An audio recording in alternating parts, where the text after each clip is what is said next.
All right. And then I guess the other the follow-up of the week was NXT, and TNA will be tonight, and I will make sure I watch that. So if anything cool happens, we'll report back for sure. But the TNA or NXT from Houston with the in-ring singles debut of the former Mariah May, the Blake Monroe, not Monica Monroe, unlike what Booker T said. Which, that was funny. I caught that right after that. What the hell did I don't watch this show, but is there a different name that they gave her? Right? No, it's one of those things too, where like I was at the computer working on the video that we'd recorded earlier that day, and I remember telling like, wait, what did he say? And I had the captioning on, it came up, but I don't know if you saw. Shout out to our friend Maddie who watches the show. He sent me a tweet. There is an indie wrestler named Monica Monroe, and she's like, she made some sort of post of like, I'm in Booker T's head, or I forget exactly the wording of it, but it was done very well. I'm like, good for her. Way to fucking capitalize on a moment, well. right? Might as well. If he's gonna say your name, hell yeah. No, I thought that was great. So the opening match was the culling against Hank and Tank and Sol Ruca and Zarya. And I mean, the culling's fine, but they're one of the things of NXT that I'm just kind of like, whatever on. And I knew they were going to try to, cheat to win and still kind of further the possibility of Zarya and Sol Ruca having a feud and breaking up. But then JC Jane came out with the 2 titles. This is probably what I was most excited to see, is how they're going to kind of move forward with having the TNA belts and seeing what they do and building up to their big show. Cause Heatwave's going to be, I forget what date in August that it is, but it's one of the Sundays in August. So I think it's I was expecting somebody from TNA to show up here. So was I, but I'm very curious to see what TNA does with their show. With their show tonight. I don't know. I don't know if it's live or if they taped it. And that's one of the things with the it's supposed to be live tonight. Is it? Okay. I thought so. I thought that's what it was, but I didn't want to say that. Thank you. I like the verification. So who from TNA was actually on this show? On this show? I don't believe anybody really. I don't think anybody really was. Might be a problem. No, well, I mean, like, I thought I saw Santino, maybe. Oh, yes, you're right. That is, you're right. Santino. Because he's, because he can't, but he don't. Well, I mean, I guess he's coming out and he's going to wrestle, but he's not one of the actual talent on the show. I mean, they might have had some people in the background of it, but not that I expected at least somebody. Yeah, no, I expected Masha Slamovich to come out here, but I'm also wondering if there's going to be like a TNA kind of regrouping session, because I feel like it's going to lead into TNA kind of like having people kind of like the system did last week of like throwing former allegiances to the side and like teaming things up together. And, but I think I mentioned to you before, though, the only problem is no one's going to see it. This is where you have to do it here. No. They'll be able to show that they show the replays on NXT. I just don't know if it's, I mean, you can't, I mean, it depends on what they're going to do. If they're going to cut it, you can't have them coming out to NXT, because this is an NXT show that's in Houston. So this was bigger to have the NXT. This is in a bigger arena. I think they had like 2,000 people in this arena. I forget. And all those people saw the show Slammiversary. Did they though? Because this is, most likely, because they're NXT fans and TNA fans, I bet, are one and the same. You've got a valid point there. I just don't know if it would have been how many would have of it from the. It's a good point though. I know. I mean, we both watched it, so I totally You've got a good point. They probably did. I wonder how many people NXT fans are the smartest of the smart, and TNA fans are smart, so they're the same people. You got a good point. No, you just think about it. I mean, I'm not being a smart ass. I'm I fully am agreeing with you. You're absolutely right. And there looks like they had a little over at least the last distributed, which was on the day of the show, was at 1,507. So no, you're right. You're probably right. Now, and but did they know that going into booking it? I'm not sure. No, that's a good point though. No, I didn't think of it when I was watching it because I was kind of waiting more for TNA to see what they do on their own show, but you're probably right. There should have been more TNA folks on there. Not much, just a little bit. Just here and there. Yeah, no. Exactly. Like Masha Slamovich could have came out during here of this segment, or if they want to have somebody else challenge her for it. Like, I don't know if there's somebody else on the women's roster they're kind of pushing, but if there would have been, that would have been a good time for them, but we'll see what they do. Now the next match, which I thought was surprising and fun, was Jasper Troy and Ricky Saints. This Jasper Troy from LFG, they are pushing him to the moon, and you can see why with his size and athleticism. That's a large man. He's a big dude. Good God. I didn't know who it was. Obviously, I'm not watching the show, so they introduced him. I'm like, where'd this guy come from? Then they give you a little background. I'm like, all right, that's cool. He's awfully NXT's big. good with that. They're good with that. Well, I mean, WWE's in general, but no. So this is either his third or fourth match on NXT. He hasn't had many, but they've all kind of been like this. Where, like he had one against Obafemi, and it was just two. It was the old big meaty men slapping man meat, and then I forget the other match. I think it was Javon Evans was the other match that he had. So yeah, no, they're putting him up against, and it's usually been like this where he's either like he lost to Obafemi. I think he beat Javon Evans too in a similar way like this, where it's not like a clean win, but like he beats out the count or whatever with it. But this was a lot of fun, and I feel like Ricky Zane's probably, I mean, he's done well in the sense of being able to like, look, I'm here to work, whatever you want me to do. Like, I'm willing to put people over where I need to. Like, I don't need to be like, I'm going to talk my stuff, but I'm not, I don't need to be the biggest star out here yet. I'm working my way up, and I think it's the right mindset to have. I'm sorry. The only problem these AEW talents have that are here is, and Kevin Apollo said the same thing, is you have to unlearn what you've already. Unlearning takes like 3 to 4 times longer than actually learning something new does. Yes, absolutely. So now you have, like, I noticed it with Mariah May.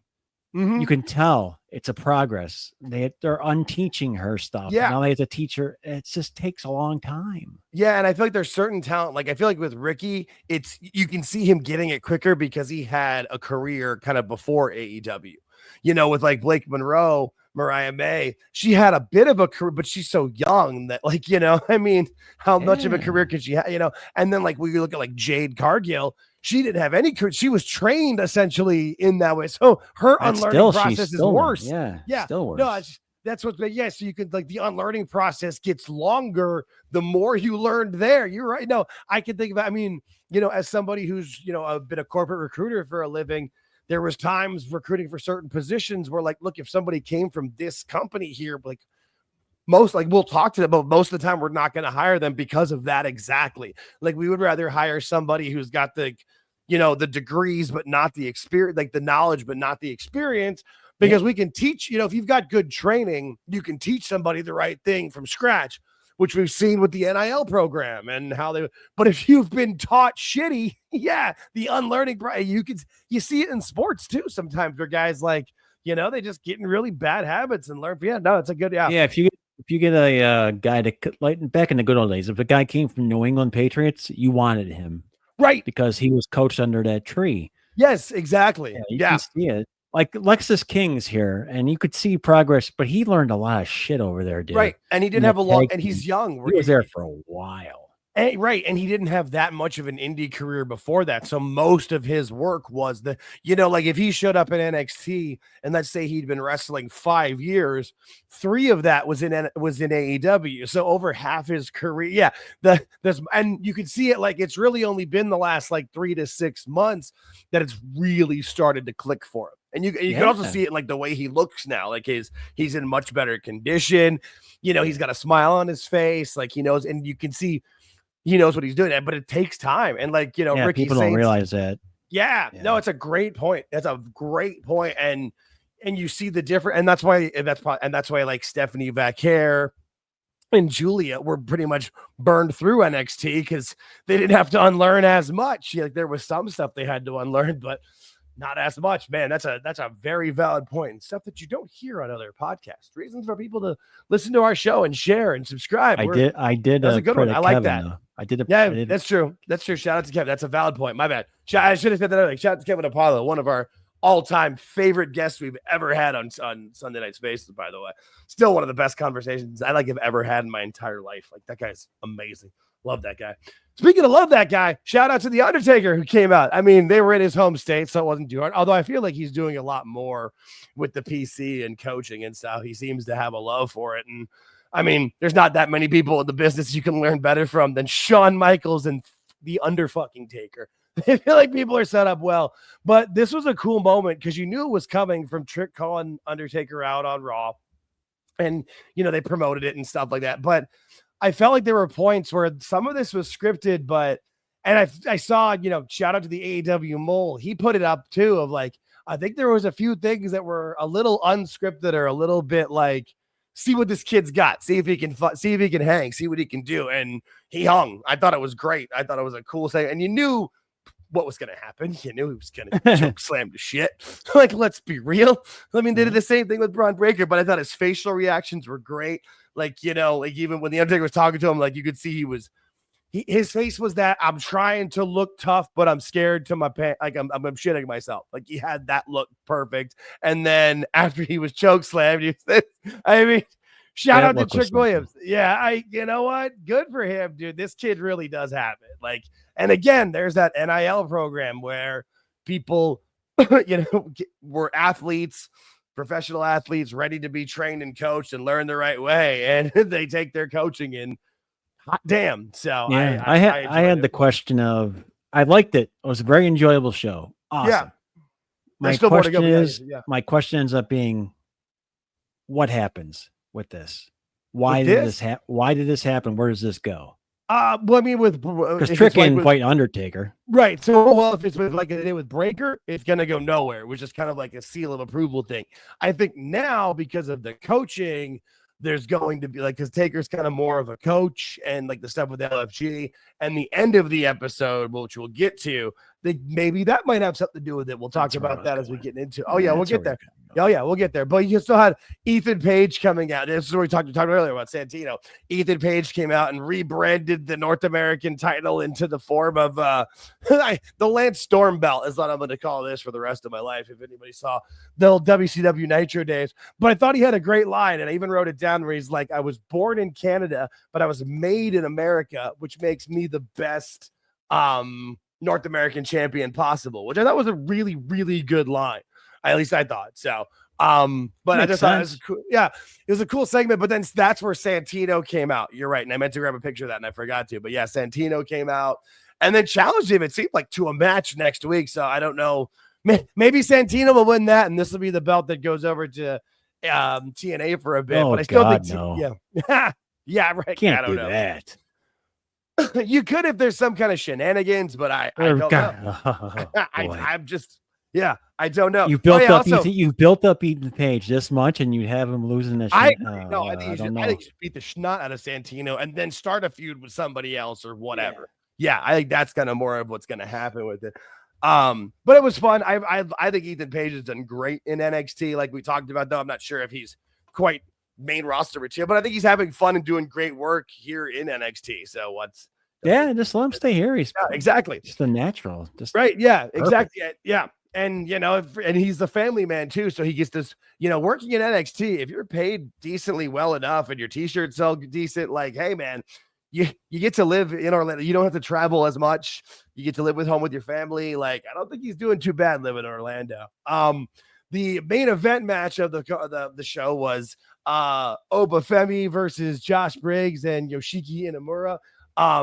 Again, I thought maybe this might be how they try to sneak the belt off of Oba. I think every time I see a triple threat or a four-way, I think because that's the only way I can see anybody taking the belt off of Oba.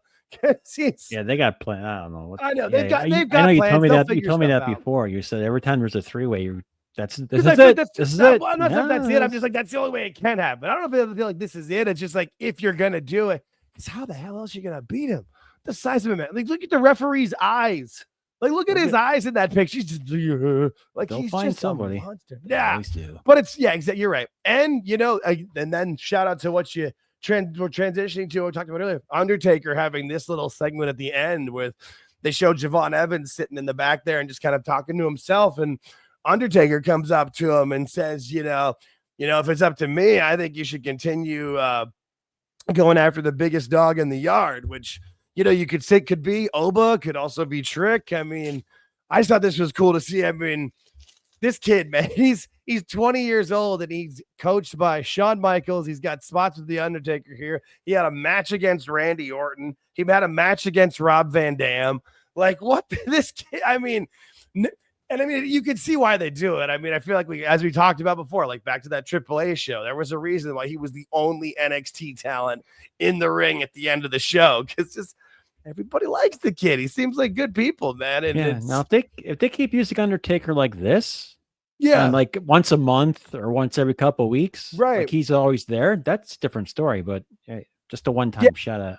Right. No, and I feel like that's where with Trick, if it's not this with Javon, it'll be like something with his LFG talent or something where like they'll be his, they'll be his ancillaries or whatever. Because I mean, he can't wrestle. I mean, with the hips and the knees and everything else, but I mean, it was a fun NXT show. I agree with you 100%. I thought there would be more TNA follow-up, but I'm at least willing to see what TNA does tonight and kind of go from there. Because like we talked about before, Bound for Glory's, not till October. So they got plenty of time. So maybe it's one of those things where maybe they don't want to do anything yet. So, but we'll see if they don't have which I have no problem with. That's fine. My problem has always been the fact that no one's going to see it. Yeah, I'm with you. No, and it's the most valid fucking point that a person can make, my friend, because it's wrestling. If you don't see it, it's like the old bear shit in the woods, or does the tree make a sound if nobody hears it? Yeah. Like, you could have a great wrestling segment. Does it matter if nobody sees it? Now, granted, TNA is pretty good about putting stuff on X and putting highlights on YouTube and whatever. But also too, I feel like this partnership with WWE, and it seems like what Carlos Silva has been posting and talking about, like we talked about too, the whole point is to get a TV deal. Like, they're trying to get themselves a TV deal, which, a real one, an American TV deal, which, I mean, it'll be interesting if they can, because they should.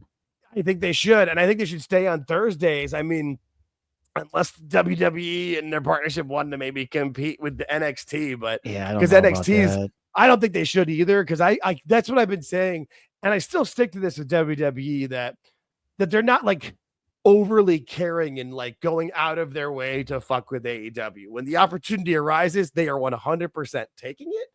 And if they can, like, why wouldn't they fuck with Tony? Because of all the shit he said. But I don't think it's like, oh, hey, when's his show? Let's book this for here. Like, I don't think they're like going out of their way and like hurting themselves to do it. But NXT did a great rating too, by the way. That's where I was heading to. Thank you. Was NXT, was it 747? Yeah. And on a Tuesday night, that again, that's when, because everyone was worried about last week when they went up against the All-Star game. And while there's not nearly as many sports fans or baseball fans as it used to be. I mean, everybody likes the All-Star game, to at least for a point. They're going to put it on at some point usually. So, but yeah, 747 for that. And then, unfortunately, AEW did 608.